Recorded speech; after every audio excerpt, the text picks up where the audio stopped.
No one expected drama the moment the elevator doors opened, but that's exactly what they got. The cast, the crew, the producers, everyone had shown up that morning thinking the long-awaited Coyote Pass audit would finally be filmed. Hey. Hi. How you doing? Enjoying the fire? Christine and Janelle had pushed hard for it. Lawyers were prepped. The conference room was already wired for sound. But then, just before the camera started rolling, Robyn walked in, and everything changed. You okay? Yeah. Yeah, I'm okay. Are you okay? No, I'm okay.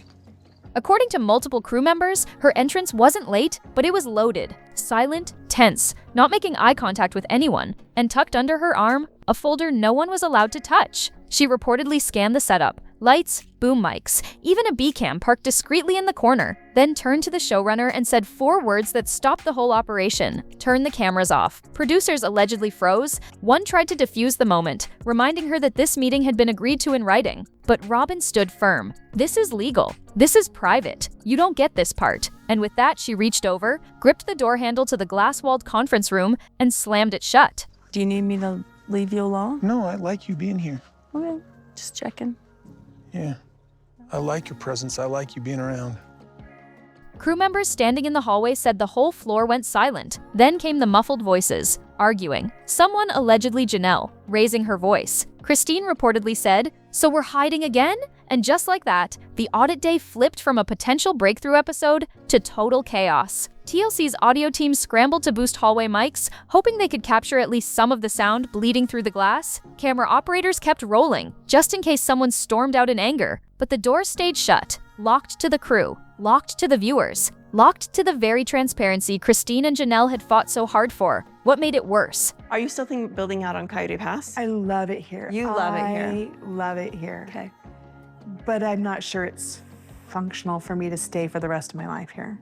This wasn't just any meeting, it was the meeting. The one where the money trail behind the Coyote Pass sale would finally be traced. Where all 4 parties, Kody, Robyn, Janelle, and Christine, were supposed to review where every cent went. Fans had begged to see it. Viewership was depending on it. And now, thanks to one slammed door, the moment was slipping away. And behind that closed door, the temperature was rising. Because even if the cameras weren't in the room, the fallout had already begun. Just steps away, in the hallway, a producer was about to blow. You could feel the panic ripple through the hallway. The producer in charge, normally calm, all business, was pacing like a trapped animal. Crew members say she kept repeating the same line under her breath: "We're not covered for this. We're not covered." I've actually thought about asking if he wants to buy me out. And not have anything on the... That's been kind of a hard realization because it's like my dream, right? Like forever. Even when I lived back in Wyoming, I wanted the whole homestead thing. One assistant tried calling the legal team. Another was seen scrolling through contract PDFs on an iPad, frantically searching for the clause about mandatory filming access. Because here's the thing, Robyn wasn't just saying no to a scene. She was blocking an episode the entire season was structured around. And that's a problem. According to one insider, the producer finally snapped and pulled Robyn's handler aside. "You tell her," she allegedly said, "that if we don't get this on camera, she's out of the storyline. Full stop." Tensions were already high, but that made it volcanic. Word started spreading that the network had invested thousands into pre-shoots, location rentals, and legal reviews, all to make this one audit meeting happen. And now Robyn was cutting it off at the knees. "This is breach adjacent," one staffer whispered. "We can't air nothing." Within minutes, the situation escalated further. A TLC executive, one of the big names, someone who usually stays behind the scenes, was patched in over speakerphone. According to a crew member who overheard the call, the exec's voice was clipped and cold. "Get footage, or get refunds." The meaning was clear. Without content, the network would be forced to eat the cost, or worse, slash the rest of the season to make up the loss. And as one exhausted assistant put it, that kind of cutback doesn't come for free. Now here's where it gets messier. Because while the producers were scrambling for solutions, Robyn was allegedly inside the room, sipping water, completely composed. Multiple sources say she appeared calm, even casual, while Christine fumed across from her and Janelle looked ready to walk. Grief comes in waves. Boy, it's just wasn't supposed to be this way, you know what I'm saying? Whatever leverage Robyn thought she had, she was clearly using it. One crew member muttered, "She's playing hardball now. This is her power play." And outside that locked glass door, the producers were already talking about contingency plans. What if they pulled the plug on her storyline entirely? Could they reframe the audit through confessionals only? Could they push a Christine and Janelle spinoff to replace the hole she'd leave behind? Options were flying. Time was ticking. And then someone from legal spotted something in the contract, one paragraph that might change everything. A clause that would drag everyone back to the reason this audit even happened in the first place. The clause wasn't flashy. No bold font, no red underline. Just one quiet sentence buried in a sea of boilerplate legal jargon. But once the producers saw it, everything clicked into place. All principal parties, it read, agree to participate in scheduled financial discussions on camera when directly related to property owned jointly and sold under contract with TLC. In other words, this audit wasn't optional. It was in writing. Locked in from the moment Christine and Janelle signed off on season 20, and suddenly, what had seemed like a standoff started to look like a breach. That's when the producers took a breath and recentered, because now they had leverage. I've got to do something different because I could have had more time with him, and I thought there would be more time. According to one insider, they quietly passed a copy of the clause to a network rep, who immediately flagged it to legal. If Robyn refused to reopen the door, she could be found in violation, risking her pay, her screen time, and her carefully controlled image. But here's the twist. Christine and Janelle had already suspected Robyn might pull something like this. That's why, weeks earlier, they allegedly insisted the meeting be treated like a formal contract milestone, not just a filmed chat. And that one decision may have saved the episode. But let's rewind, because this meeting wasn't some last-minute scheduling fluke. It was months in the making, sparked by mounting pressure over the sale of Coyote Pass. When the land was finally liquidated, Christine and Janelle reportedly demanded a line-by-line review. According to sources close to production, Janelle went so far as to retain a separate lawyer, her own, not the family's, to push for financial transparency. She allegedly told producers, "I've lived out of a trailer while someone else decorated with antique chandeliers." We're not skipping the math this time. Christine, ever strategic, reportedly coordinated her lawyer's presence with the production team to ensure the cameras would be there when the financials hit the table, not for drama. Well, not just for drama, but because she wanted fans to see the truth, to understand what had really gone down between the lines. And now, just as that truth was about to be filmed, Robyn had slammed the door, not just physically, but symbolically. She wasn't just avoiding a camera, she was blocking a reckoning, and it didn't help that just before she shut everyone out, one crew member caught a glimpse of her folder and said they spotted a redacted line item that made their jaw drop. Something about home equity, and a name on it that wasn't supposed to be there. This wasn't the first time Robyn had shut down filming when the spotlight turned uncomfortable. Longtime crew members say there's a pattern. Whenever finances come up, she either tears up or storms off. One former field producer recalled a tell-all moment where Robyn allegedly hissed, "Cut the cameras," after Kody stumbled into a question about who paid what on the Flagstaff mortgage. Another insider said Robyn once refused to finish a confessional after being asked about her online shopping habits, just stood up mid-take and left. It's hard when you live it, and then when you get to see it and relive it again, it's very difficult emotionally. So right now, while the episodes are airing, it's all very raw again.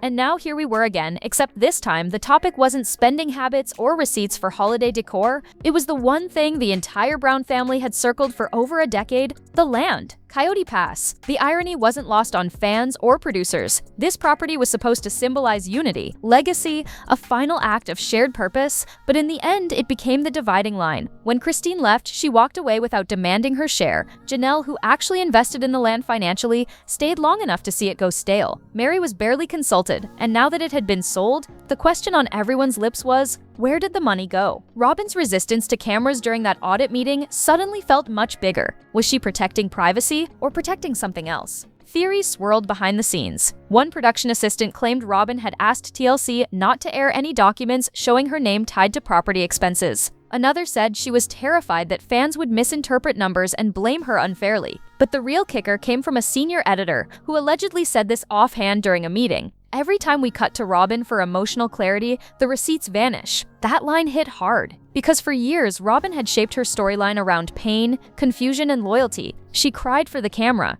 She mourned the loss of unity. But when the spreadsheets started appearing, showing tens of thousands of dollars in undocumented draws, upgrades, and transfers, that emotional narrative got harder to defend. Viewers wanted facts. They were tired of tears, and so were advertisers. Behind closed doors at TLC, big sponsors had begun asking tough questions. One in particular, whose name we can't share yet, allegedly told the network they'd pull future funding unless the audit episode was fully transparent. And if it wasn't, season 20 might shrink, again, or worse, disappear altogether. The boardroom buzz wasn't just insider gossip anymore, it was turning into a real problem. At TLC's New York headquarters, executives were reportedly in back-to-back calls with ad partners trying to calm the waters. Multiple sources say the audit episode, which had already been teased internally as the tentpole of season 20, was now being questioned by nearly every major sponsor. Why? Because viewers were demanding answers, and if those answers weren't filmed, aired, and addressed head-on, the network could face a loyalty crisis it couldn't afford. According to a leaked internal memo, the situation was labeled Reputational Risk Tier 1, the highest category for a narrative failure that could spark public backlash. The note allegedly warned, if we do not resolve this camera block before final cut, key demos may disengage entirely. Translation: if Robyn's audit dodge made it into the final edit with no explanation, tens of thousands of viewers, especially those who had been loyal from the start, could walk away. And advertisers knew it. That's why, behind the scenes, there was quiet talk of restructuring the season again. Producers, meanwhile, were caught in a storm. With footage missing, they couldn't construct the audit arc as planned. Editors had already set aside scenes of Christine and Janelle prepping spreadsheets, reviewing documents, even cracking jokes about who might accidentally forget to show up. That banter was supposed to tee up a tense but cathartic on-camera meeting. Instead, all they had was a locked door, muffled voices, and hallway chaos. And fans, they weren't waiting politely for a press release, they were mobilizing. Within hours of the audit drama leaking online, thanks to a few sharp-eyed Reddit users who noticed the crew's frustrated faces in BTS photos, the hashtags started popping up. Hashtag show the books, hashtag auditgate, hashtag sister wives receipts. It spread from Reddit to TikTok to Facebook, where long-form posts unpacked years of alleged favoritism, spending imbalances, and property manipulation. One viral comment read, "They filmed every heartbreak, every tear, every ugly confession, but this is where the cameras stop? Not buying it." And neither were fans. According to unofficial polling in fan groups, the majority now believe that Robyn was deliberately hiding something, not just money but motive. Why block one of the most important scenes of the entire series? Why now? And why, if she had nothing to hide, did her name appear on those flagged renovation invoices? The pressure was mounting, and that's when a crew member, someone still working the shoot, allegedly dropped a bomb of their own. A leak, a screenshot, a trail of receipts that could change everything if TLC was brave enough to use it. The leak didn't come through TMZ or some back-channel blog, it came from inside the building. One crew member, allegedly fed up with what they saw as another sanitized Robyn rewrite,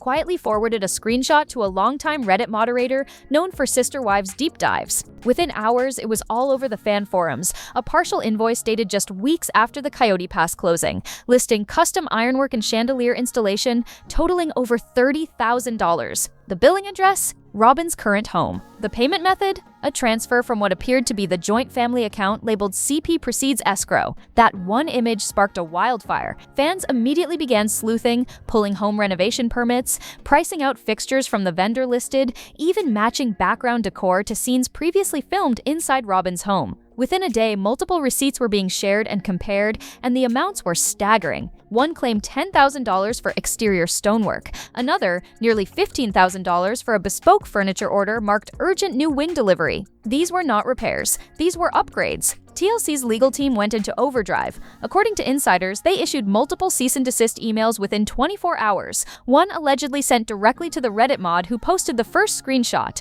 But by then, the damage was done. The fan base had the scent. And what made it worse? Robyn still hadn't addressed any of it on camera. Not a single confessional, not a tearful explanation, nothing. The door stayed shut, literally and figuratively. Producers began to panic, because now the narrative was no longer in their hands. Fans weren't waiting to be told what happened. They were piecing it together themselves. One editor allegedly warned during a tense production meeting, "If we don't get ahead of this, the audience will write the ending for us." And the ending they were writing, it wasn't kind. It painted Robyn as manipulative, strategic, and fully aware of where the money was going. Kody didn't come out looking much better. He was now being described in comment sections as the enabler and the delivery man for her lifestyle. And just when it seemed like the network couldn't take another blow, someone else stepped forward. Not a leak, not a lawyer, Meri. The one woman no one expected to have receipts apparently had been saving everything. No one saw it coming. For months, Meri had kept her head down, focusing on her own ventures, her retreat business,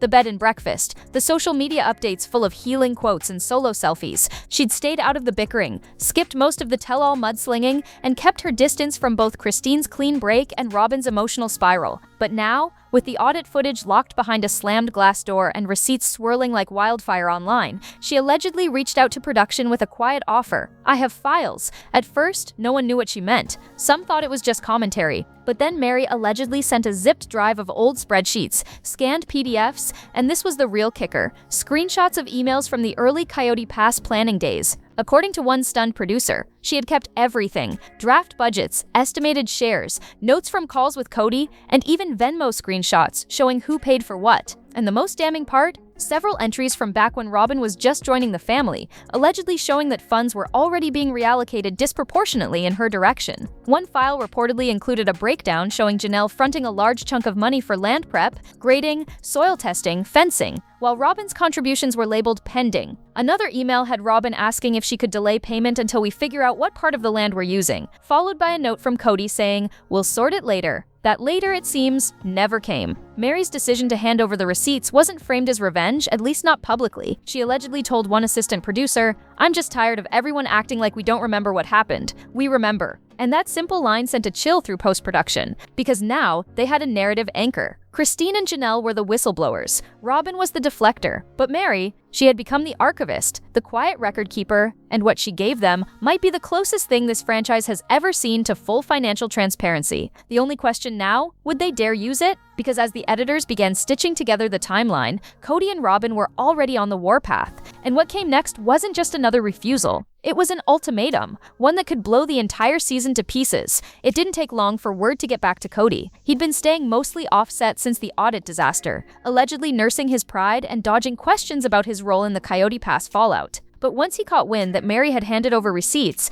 and that producers were reviewing them for inclusion in the final cut, he allegedly lost it. According to multiple insiders, he drove straight to the production trailer without warning, stormed in mid-edit, and unleashed a full-scale tirade. "You want to destroy this family on national television? Go ahead," he reportedly yelled, "but don't expect me to play along while you assassinate us with old emails." Producers didn't flinch. By this point, the show's future didn't rest on Kody's moods. It hinged on whether they could deliver a finale that justified fan trust. But Kody wasn't done. He allegedly issued an ultimatum on the spot. Either the footage focused on healing and moving forward, or he would walk. No final interviews, no confessionals, no wrap-up. Just gone. Robyn, who sources say was on speakerphone for the whole meltdown, doubled down. She allegedly demanded that any footage involving the leaked invoices, Meri's files, or even the phrase audit discrepancy be pulled. "This isn't safe," she reportedly said. "It's turning into a witch hunt." One executive producer, after the call ended, turned to their assistant and muttered, "They're panicking because they're no longer in control." The timing couldn't have been worse. TLC was already deep in conversations with advertisers about a potential mid-season marketing push, but only if the Audit story aired.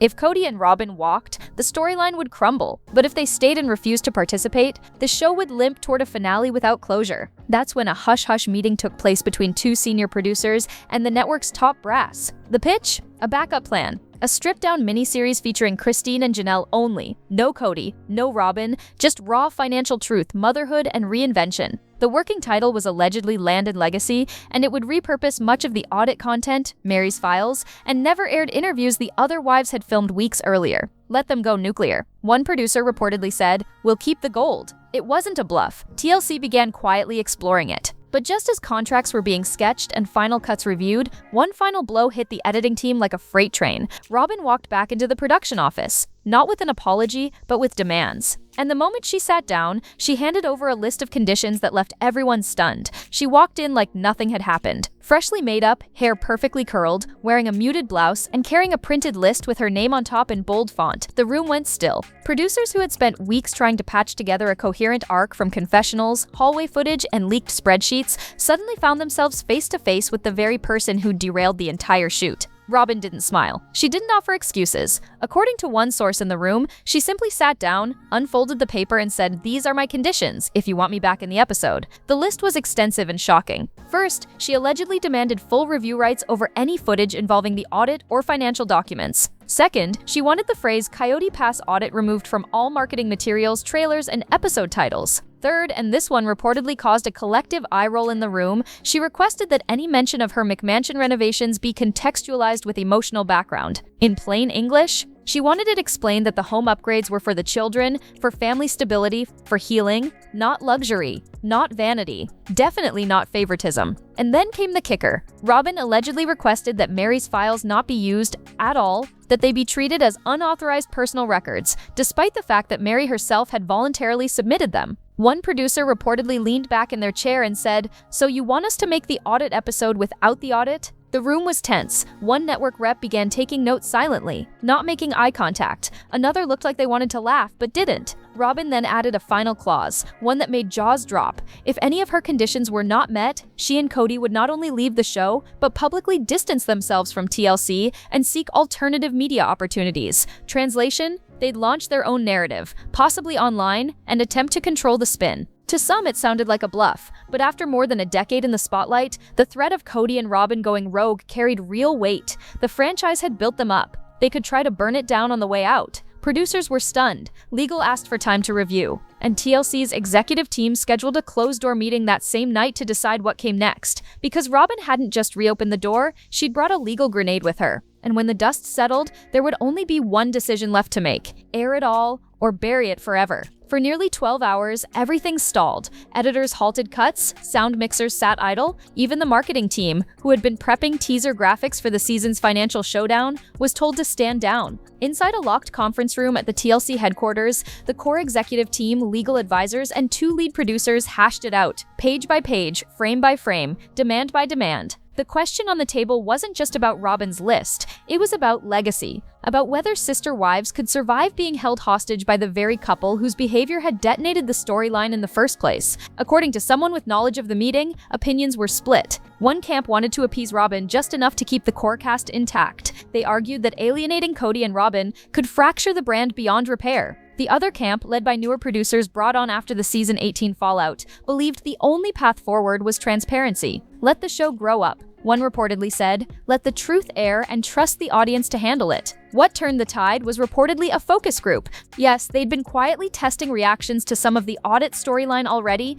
and when viewers, especially longtime fans over 50, were shown a version of the finale that included the financial documents, Meri's emotional confessionals, and Janelle's shocked reactions, they loved it. Words like finally, authentic, and what we've been waiting for dominated the feedback. When shown a sanitized version with vague family drama and Robyn's talking points, reactions tanked. Flat, boring, manipulative. That was the final straw. TLC made the call. They'd air the truth. Not every messy detail, not every spreadsheet line, but enough to show fans what really happened and enough to signal that no one, not even Kody or Robyn, could strong-arm the narrative anymore. Insiders say the episode is now being restructured into a full-length feature finale, 60 minutes instead of 42, with the audit meeting restored, producer commentary layered in, and a final card explaining what didn't make it to air and why. As for Robyn and Kody, they haven't filmed since. No new confessionals, no follow-ups, just silence. Rumors are flying that they're exploring side projects, maybe even a podcast, but so far, nothing has materialized.